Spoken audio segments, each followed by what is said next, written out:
Estamos en comunicación con la ciudad de Buenos Aires, con el doctor Tomás Orduna, médico especialista en infectología, jefe del Servicio de Medicina de Enfermedades Tropicales y Enfermedades del Viajero del Hospital Muñiz de la ciudad de Buenos Aires. Y además es integrante del equipo que asesora directamente al presidente de la Nación, Alberto Fernández. Doctor Orduna, un placer hablar con usted. Gracias por estos minutos para Medios y Estrategias del Chaco. ¿Qué tal? Buenas tardes, un gustazo.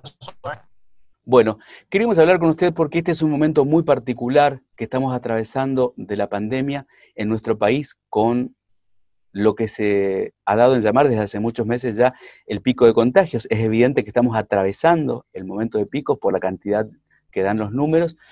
Y aquí en Resistencia particularmente estamos ante el desafío de empezar a habilitar algunas actividades. ¿Cómo plantearía usted desde la perspectiva como infectólogo esta situación actual para lo que es específicamente la pandemia y para lo que es esto de empezar a reanudar algunas actividades? Bueno, sí, estamos en teoría, por los números de los últimos días, parecería que estamos en una suerte de pico con sub y bajas, una situación más bien amesetada cuando uno mira el promedio de casos, que la verdad en los últimos 2 días, superando los 5.000, dejó un poco más bien en un estado de mucha observación muy fina, a ver cómo sigue esto.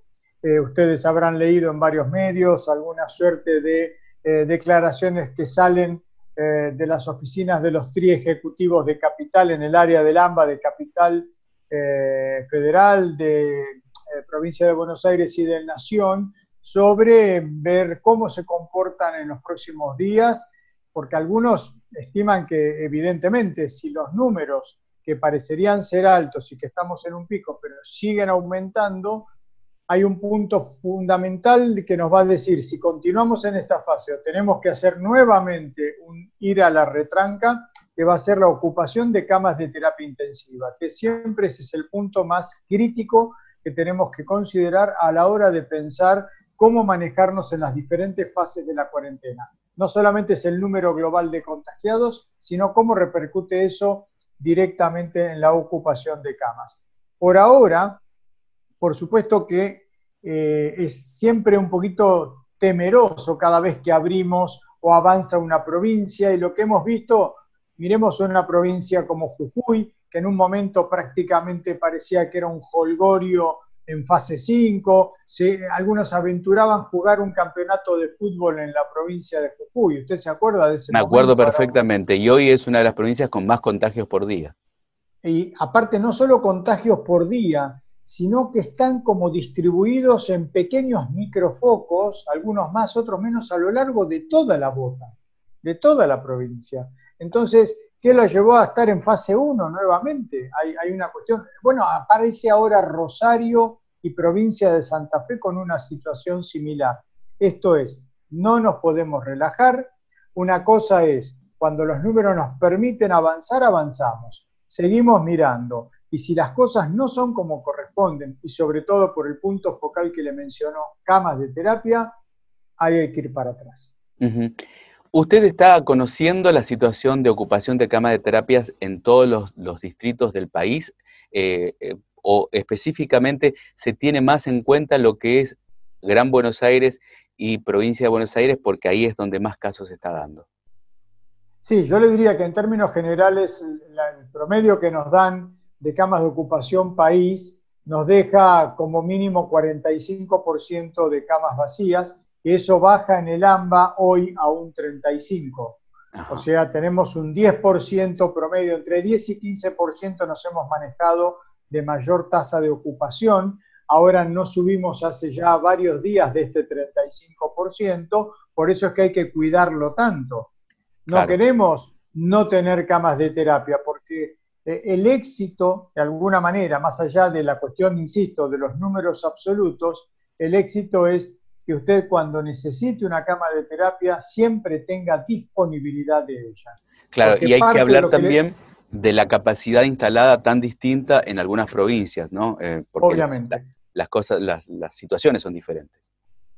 Hubo una mejora global en todo el país. En las 24 jurisdicciones hubo una mejora si consideramos febrero con julio en cuanto a camas de terapia y acceso a respiradores. Bien, Eso mejoró en todo el país. Por suerte, en muchos lugares no se tienen que usar, no se han tenido que usar. Lamentablemente, en el área de resistencia, gran resistencia, como nos pasa a nosotros en el AMBA, esto ha tenido que ser utilizado, sí, hasta con la terrible y trágica muerte del jefe de terapia del Hospital Ferrando, ¿no? La tal verdad cual. que una terrible pérdida también, como todas las muertes, pero en este caso alguien que estaba al frente del lugar más difícil, que son las terapias intensivas con pacientes con COVID, él también falleció ahí, así que un homenaje al doctor. Sí, sin dudas que sí. Y de acuerdo a lo que usted vino aprendiendo, porque creo que esto ha sido para todos un aprendizaje desde el día uno en adelante, eh, ¿qué perspectivas se puede ver hacia adelante más allá de la inevitable cuota de responsabilidad individual para que haya una responsabilidad social después entendida? ¿Qué otro aspecto rescataría en estos momentos después de todo lo aprendido? Bueno, yo creo que en principio cosas que uno rescata tienen que ver con cómo hemos vuelto a dos cosas. Primero, a tener en cuenta la importancia de la salud pública. La salud pública tomada como un conjunto de varias cosas que involucran ideas, programas, planes que involucran inversión, que involucran infraestructura hospitalaria, extrahospitalaria, que involucran personal, capacitación, insumos, la salud pública como conjunto, como algo que hoy tiene una jerarquía brutal en el mundo entero. Los países que no tenían una buena salud pública siempre corrieron más riesgo y les está yendo peor que a nosotros, tomando en cuenta la estructura de salud pública como la base de lo que hace al componente salud de una población. Y lo otro, cómo hemos tenido que rescatar los valores de la solidaridad. Porque cuando yo estoy usando un tapabocas, un cubrebocas, yo estoy siendo solidario con los demás, Claro. porque estoy pensando que si yo estoy infectado, no voy a infectar a otro. Y secundariamente, usted también lo usa, por lo cual usted también me protege a mí. En este ida y vuelta, el concepto de solidaridad es fundamental, protegiendo sobre todo a quienes tienen riesgo, como los mayores de 60 años, y a todos aquellos que tienen patología que los coloca en un lugar potencialmente de mayor tendencia a cuadros graves. Entonces, salud pública, solidaridad son dos cosas fundamentales. Ahora, doctor, usted forma parte de este grupo de profesionales que asesora directamente al presidente de la Nación y en estos más de Correcto. 120 días que lleva el distanciamiento social obligatorio, eh, se ha hablado mucho de una supuesta dicotomía entre economía y la salud, cosa que yo no creo que sea así, pero sí que hay presión por parte sobre todo de las pymes que generan empleo y que por el parate económico están en una situación endeble. Para ustedes, especialistas específicos en el tema salud, ¿esa presión del sector de las pymes se hizo sentir o pudieron trabajar de alguna manera concentrados en lo suyo específicamente? A ver, no se hizo sentir con nosotros como personas o como grupo de infectólogos, epidemiólogos, con terapistas, que somos quienes formamos ese grupo de 18 personas a nivel del Ministerio de Salud de la Nación. También, en mi caso, tengo el honor y la responsabilidad de trabajar en provincia y en Ciudad de Buenos Aires también en los otros dos grupos. Con lo cual, la presión individual o colectiva del grupo no ha estado. Sí sabemos que obviamente a los ejecutivos los han presionado por arriba, por abajo, por los costados.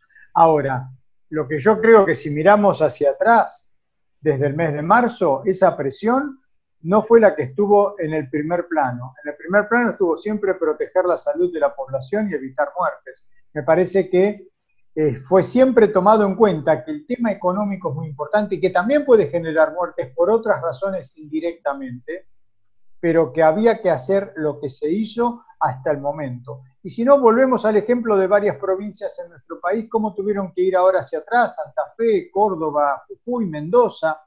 Mendoza y Jujuy eran dos de las que iban flotando rápidamente a tener hasta turismo interno y demás. Lamentablemente, esta es una enfermedad nueva, tiene una dinámica terriblemente fácil de contagiarse entre individuos directamente, por eso apelamos solidariamente a que la gente mantenga la distancia, el aislamiento, el Día del Amigo, que lo festejaran como lo estamos haciendo usted y yo ahora, virtualmente. Claro. Lamentablemente no dio para toda la población así y se van colando por diferentes lugares, como pasó días atrás en una carrera de caballos en el Gran Córdoba, donde había más de 100 personas cuando llegó un helicóptero y los vio ahí, se dispersaron todos. Bueno, imagínense ahí la capacidad de contagiosidad que había. Bueno, entonces yo creo que no ha sido presionado de manera que haya cedido ningún gobierno, ni nación, ni provincias, ni los municipios o, digamos, en este caso, Ciudad de Buenos Aires, donde yo estoy. Pero sí sabemos que por eso tenemos que ir saliendo y tratando de ver cómo manejar las dos cosas en determinados momentos, como es ahora en el AMBA, donde se abrieron muchísimos negocios, donde hay una cadena de facetas que van a ir aumentando eso, pero lo ha dicho el jefe de gobierno Larreta, el ministro Fernán Quirós, aún en Ciudad de Buenos Aires, si es necesario, tiramos del freno de mano. Y esto mismo pasa del otro lado en Gran Buenos Aires y les pasa a ustedes en Resistencia. Sí, tal cual. Doctor, ha sido un placer estos minutos con usted.